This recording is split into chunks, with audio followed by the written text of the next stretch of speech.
Welcome back. On Capitol Hill today, Robert F. Kennedy Jr. is set to face tough questions at his Senate confirmation hearing.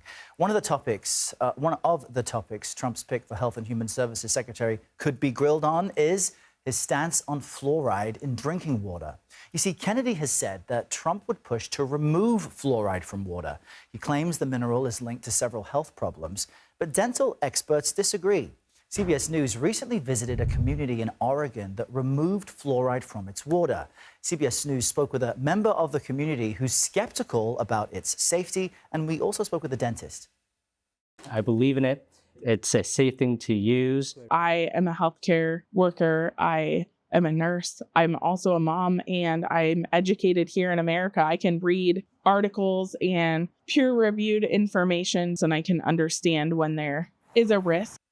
CBS News Confirmed producer Alex Clark joins us here in Studio 57 to talk more about your reporting. You spoke with those individuals, you spent time in Oregon, and you're not a scientist, but as a journalist diving into the data, what do we know about fluoride in water and its safety? So you're correct. Not a scientist, but I, like many people who are looking into this issue, are taking a second look at fluoride because recent evidence has shown that fluoride may be linked to certain things such as developmental brains and lower IQ, and people are really concerned about what effects that could have if it's in the drinking water. Now, most scientists who are affiliated with dental organizations such as the ADA say that fluoride is still safe at the levels that we see in drinking water at 0.7 milligrams per liter, which is what was in this town, but it's unsettled. It's still some debate. And you and I were speaking about this earlier. I mean, 70 years ago, this is why fluoride was placed into water, because the science suggested it was good for us. Now there are questions. What's given rise, though, to almost a movement from the right on saying it's actually not safe? Well, there's been a long movement for almost 2 decades online where these people have said that, hey, we should take a look at fluoride and the things that are in our drinking water. But what has happened recently with Robert F. Kennedy Jr.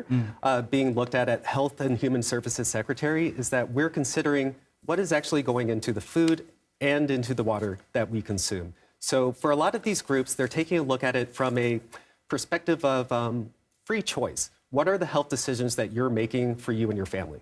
And they've mobilized, they've organized, and they've been a loud voice pushing against fluoride in water. From your time in Lebanon, which is, I understand how you pronounce it, what is the reaction there from everybody else who may not know much about it, but is watching this battle play out? Well, it was very close, and there's tense tensions on both sides where people believe that this is just absolutely not good for them, or it's something that actually has long-term permanent positive effects. So some people are disappointed. We spoke to a dentist who actually said that he wishes that it was still in the drinking water because he believes that it's more than just teeth, it's a long-term health issue. But many people are happy that the people decided and that democracy kind of prevailed. Really interesting stuff. It's the first time we're seeing this in the U.S., a place voting to remove fluoride from their water. I hope you all continue to dive into this. Alex Clark, thank you for being with us today. Thank you so much. Appreciate it.